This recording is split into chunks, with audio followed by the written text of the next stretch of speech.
Steve, that he transitioned to the perimeter. Yeah, maybe part of what caused him to slip on draft night. But you talk about drafting for talent. The Pacers' best player was small forward Danny Granger, but they took George anyway, and you see how it's worked out. Mahinmi's checked in for Indiana. Watson comes in for George Hill. Stuckey outside.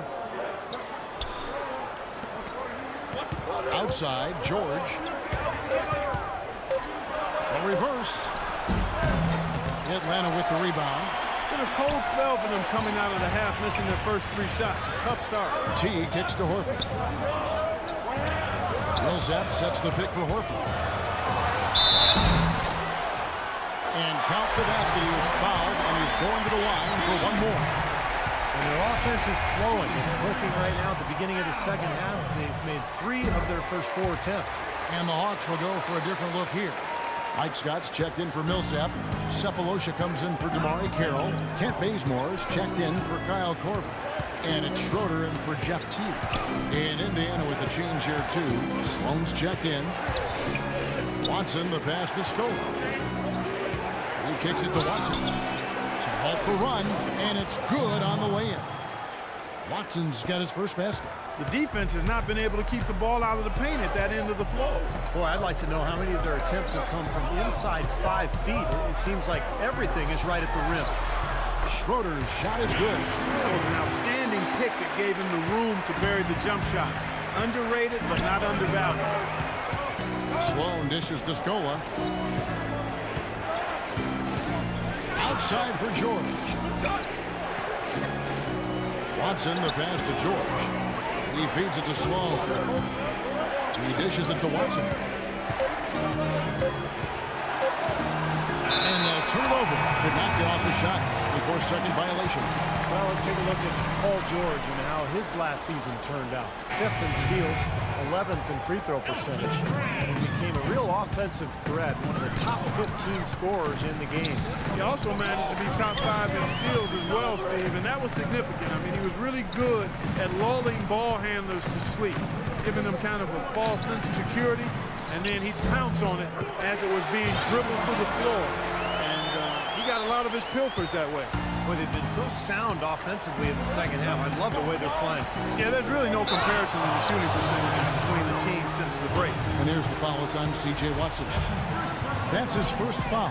Well, I love it. He gets there first, absorbs the contact. Nice play defensively. No flop there. He took that one right in the chest. Scott inside. Scola on him. So the whistle blows on the shot, and 2 free throws for the contact right there. Here's the list of players who had the most steals in the NBA last season. 5th best, Paul George. You know, there's no luck involved in being amongst the league leaders in steals. You've got to combine the toughness with the ability to move your feet and the tenacity in going after the ball. Good on the second free throw. The Atlanta Hawks with relatively new leadership in the front office, and the team is going in more of an analytic direction. Head coach Mike Budenholzer from his time in San Antonio, certainly well-versed in that approach as well. Pass to Sloan. Outside, George.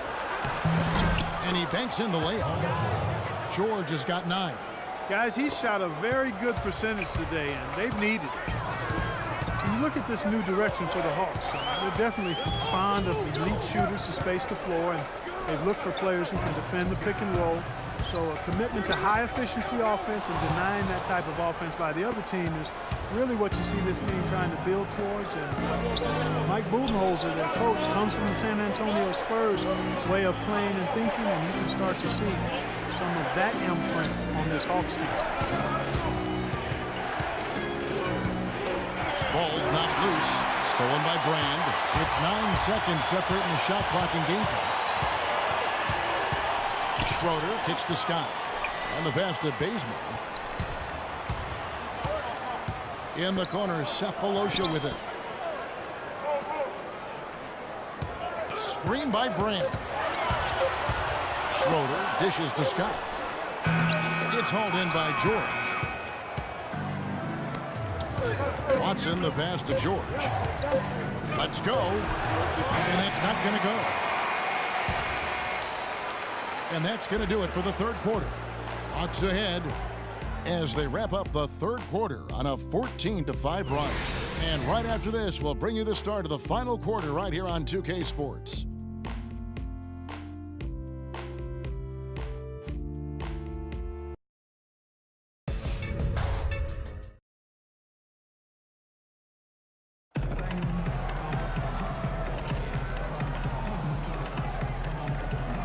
And now let's go back to a play from earlier as we show you our State Farm assist of the game.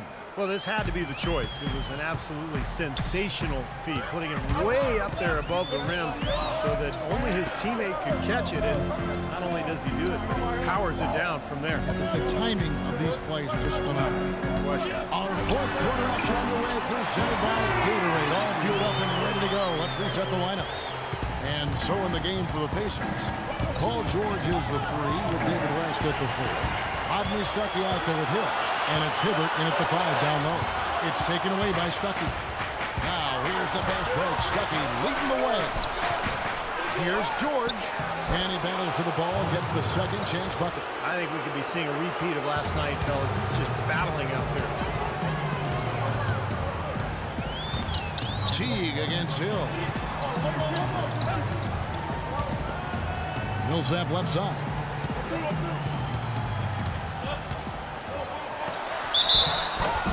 Foul call that time on the way up. That'll give him 2 chances at the free throw line here.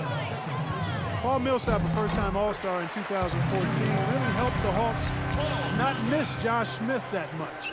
He gave them superior production at 2/3 the price. And for value-conscious general managers, that's a big win. And Millsap, one of the great value signings last season. Louisiana native, staying closer to home by playing in Atlanta. He really anchored the Hawks' front court as they weathered a bunch of injuries. And he gets it to go. 6 points for Hill. Man, that's a difficult shot in the face of a defender that towers over. Well, you know, he almost seems to enjoy those mismatches, Steve. It gives him a chance to show what a strong finisher he is. Let's go quickly over to Doris Burke for an update. I was able to listen in on what Mike Budenholzer had to say to his team. He was absolutely adamant, saying, don't let them off the hook. Let's keep our foot on the pedal and keep doing the things that have gotten us here this far. We're almost home. And Paul Millsap last season, for the first time, Clark, making the three-pointer a consistent part of his offensive game. And it really expanded his game. We knew he was a terrific rebounder. You knew he could bang and score. He was close. And he added that three-point shot. In addition to a nice little mid-range face-up game, now you got a guy who can be a nightmare. T gets the court. Back to T. Hibbert against Millsap, and a foul on the shot. He'll go to the stripe for 2. Roy Hibbert picks one up. Paul Millsap, not the biggest or the most athletic, but he just finds ways to get it done. Yeah, he's so well-rounded. He does the big things and the little things to help you win. He's a good passer. He moves without the ball, keeps your offense going, and then, of course, really developed that three-point shot last year, which made him an effective stretch 4. Time call here. Indiana decides to talk it over. You got to give the front office a lot of credit with the Pacers for what they've put together. Without question, Kevin. You know, prevailing wisdom in the NBA was that to compete, you needed to either be a big market free agent destination or kind of tank for high draft picks. The Pacers kind of did it their own way, building solidly instead of through the draft and with smart free agent acquisitions. The biggest one being David West. T gets to Millsap.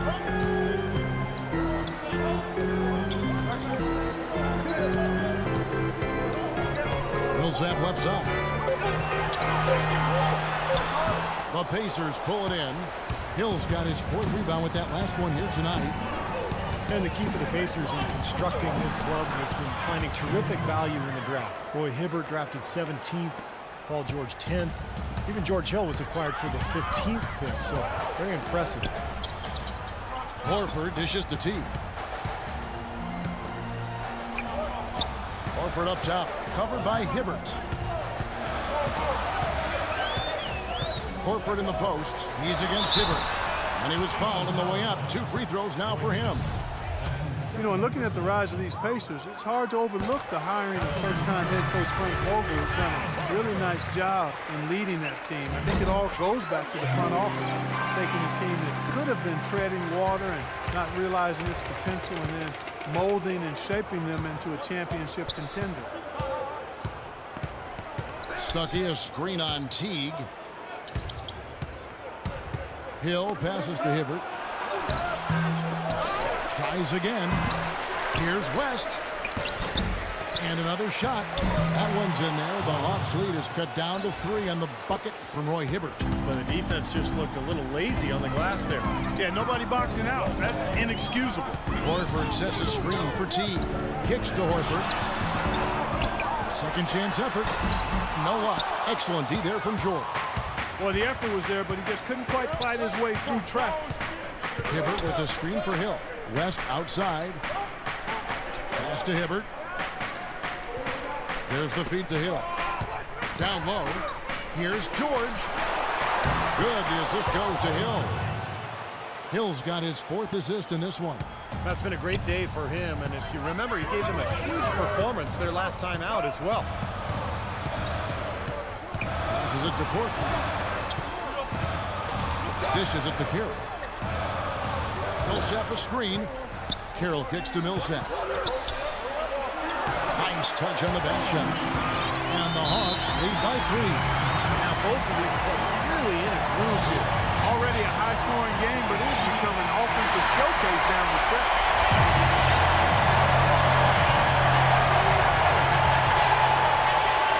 And the Pacers with possession here. There's 1:54 left in the game. Atlanta leading by 3.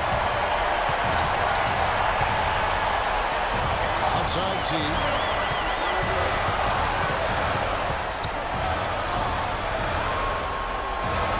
Feeds it to Gill. Lock at 6. And he lays it straight in. 1:30 left to play here in the 4th. West against Millsap. West kicks to Stuckey. The drive by Hill. And he gets it to go. Hill's got 6 here in this quarter. Boy, they are just destroying them in the paint. You could say that again, Steve. The defenders just aren't aggressive enough down low. Outside Teague.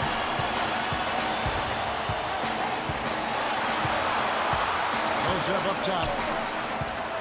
Now the dish to Carroll. The fadeaway. That one rolling around and rims out.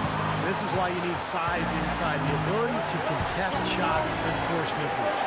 Steve, that's exactly right. Even when you get in close, it's still a tough shot.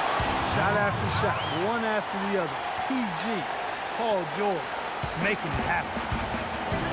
I think you'll see them burn the clock a bit here. You know, I think that's probably a smart move. I think so too. Horford with the screen on him. T kicks to Horford.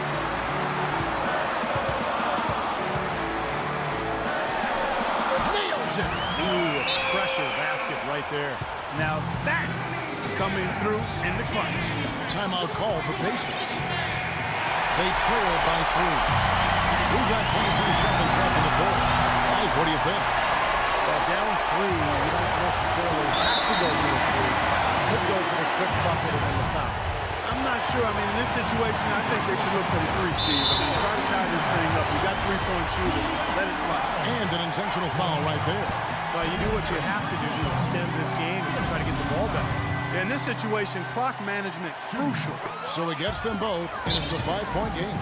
And thanks to those free throws right there, it becomes a 2-possession game.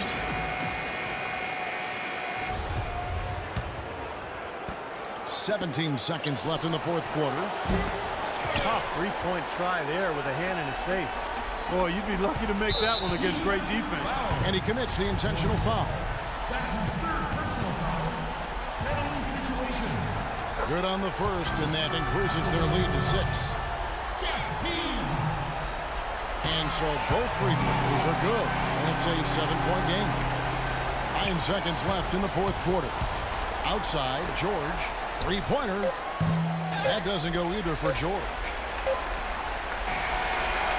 And so the Hawks take the win. They pulled off this win, Clark, with respectable performances